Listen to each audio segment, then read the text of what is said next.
รักแค่ไหนนะวันหนึ่งก็ต้องจากหวงแหนกันแค่ไหนวันหนึ่งก็ต้องจากเนี่ยความจริงของชีวิตมันเป็นอย่างนี้ความแข็งแรงของร่างกายวันหนึ่งก็ต้องจากเราไปเนื้อหนังก็เหี่ยวย่นไปเคยสวยเคยงามก็ไม่สวยไม่งาม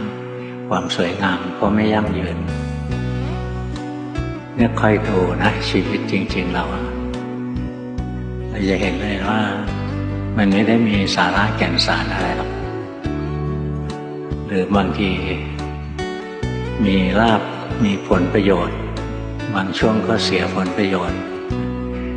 ได้มาก็เสียไปได้มาก็เสียไปนั่นทุกอย่างในชีวิตเรานะเป็นของที่ไม่แน่นอนเป็นของที่ไม่ยั่งยืนอย่าไปหลงกับมันมากถ้าเราหลงกับมันมากเราก็เหนื่อยมาก